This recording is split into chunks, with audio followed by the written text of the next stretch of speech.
Voilà, donc maintenant, une fois que vous avez fait les exercices, on va pouvoir donc rédiger donc le cours. Alors, vous prenez votre cahier.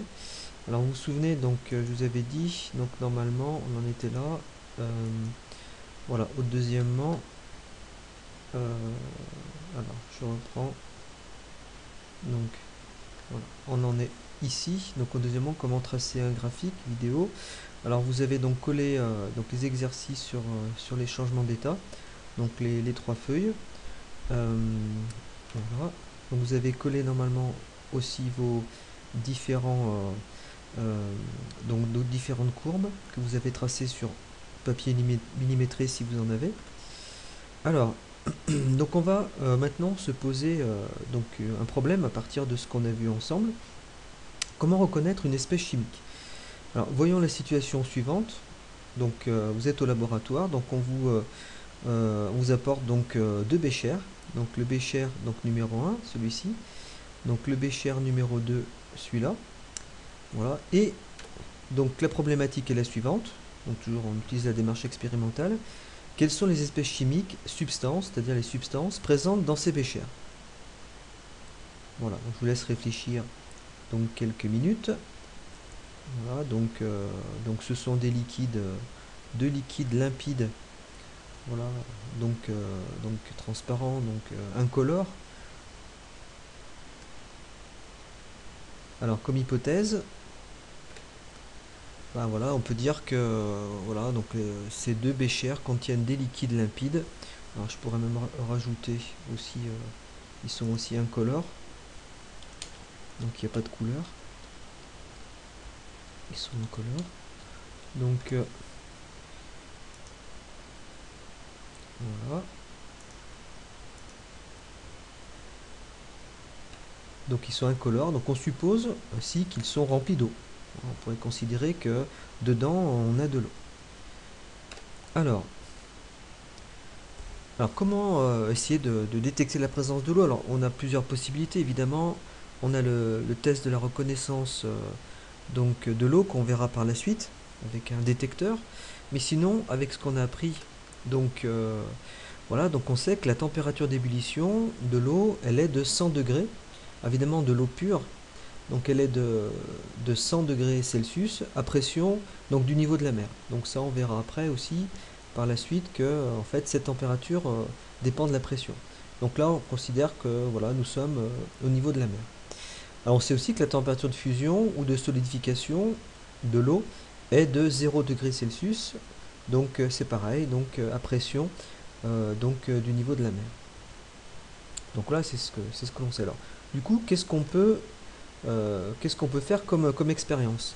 Alors, donc on peut par exemple mesurer la température d'ébullition de ces deux liquides. Voilà, on sait que l'eau bout à 100 degrés, donc normalement, si dans le bécher on a bien de l'eau pure, on aura une température d'ébullition qui sera de 100 degrés. Alors on fait l'expérience, donc c'est l'expérience avec le bécher numéro 1. On mesure la température d'ébullition, voilà, et on voit qu'il y a bien un palier, et donc l'ébullition s'effectue bien à 100 degrés. Donc résultat, on trouve une température d'ébullition de 100 degrés. Donc la conclusion, notre bécher numéro 1 contient bien de l'eau. Notre hypothèse, elle est donc juste. Alors, pour l'expérience numéro 2, enfin pour le bécher numéro 2, donc on refait la même expérience. Et là, du coup, on voit que la température, c'est pareil, donc augmente. Et on voit que le palier, que la température d'ébullition, c'est là que le liquide va se mettre à bouillir, eh bien il n'est pas de 100 degrés. On trouve une température de 78 degrés. Donc la conclusion, c'est de dire que le bécher numéro 2 ne contient pas d'eau. Notre hypothèse, elle est fausse. Alors, mais quel est ce liquide qui est contenu justement dans ce bécher? Comment savoir quel est ce liquide? Alors, je vous laisserai donc chercher sur internet. Voilà. Donc, pour trouver quelle est la nature de ce liquide. Voilà, et vous allez vous rendre compte qu'à partir de la donnée de température d'ébullition, vous taperez donc quel est le liquide par exemple dont la température d'ébullition est de 78 degrés Celsius, et bien voilà, vous allez voir que ça va vous donner directement donc le nom du liquide. Donc je vous laisse faire une pause sur la vidéo, voilà, et regarder après donc sur internet. Voilà, donc en fait vous avez bien cherché, vous avez vu que en fait ce produit c'est un alcool qui s'appelle l'éthanol. Donc en fait ça va être très intéressant pour la chimie, pour reconnaître, identifier la nature des produits, des substances, des espèces chimiques. Eh bien ça va être justement de mesurer une température de changement d'état. Parce que généralement les températures de changement d'état eh bien, sont vraiment spécifiques donc des espèces chimiques. Alors maintenant, comment reconnaître un corps pur d'un mélange? Donc voilà, donc vous avez fait donc l'exercice normalement numéro 3 et vous devez avoir tracé donc cette courbe, la courbe d'ébullition de l'eau salée.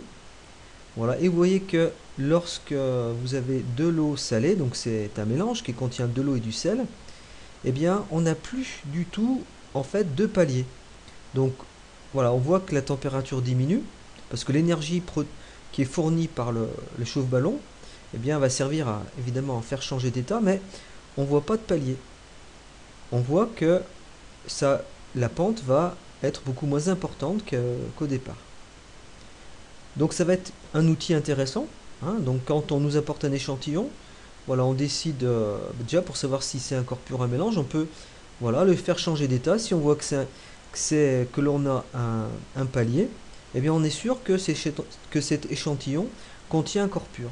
Par contre, si on n'a pas de palier, eh bien là on sera sûr que cet échantillon est formé d'un mélange. Voilà, comment reconnaître un corps pur d'un mélange. Donc on n'observe pas de palier de température lors du changement d'état, donc nous sommes en présence d'un mélange. Et là, donc, comme on a un palier de température lors du changement d'état, donc nous sommes en présence d'un corps pur. Voilà. Alors, donc un petit bilan. Donc on peut identifier une substance à l'aide de ces températures de changement d'état.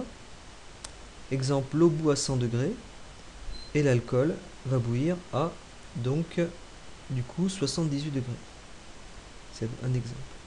Donc si la température de changement d'état d'un échantillon n'est pas constante, donc si on n'a pas de palier, alors il est composé de plusieurs substances. Donc c'est donc un mélange. Voilà. Donc voilà, j'espère que du coup, voilà, donc le petit cours, voilà, que j'ai fait comme ça, donc en vidéo vous a aidé. Alors je mettrai quand même en fichier joint donc le cours. Voilà, je vous conseille de le recopier sur votre cahier. Voilà, ou si vous voulez le coller, hein, si vous manquez du temps, voilà, vous pouvez le faire aussi. Voilà, donc je vous souhaite donc de passer une bonne journée.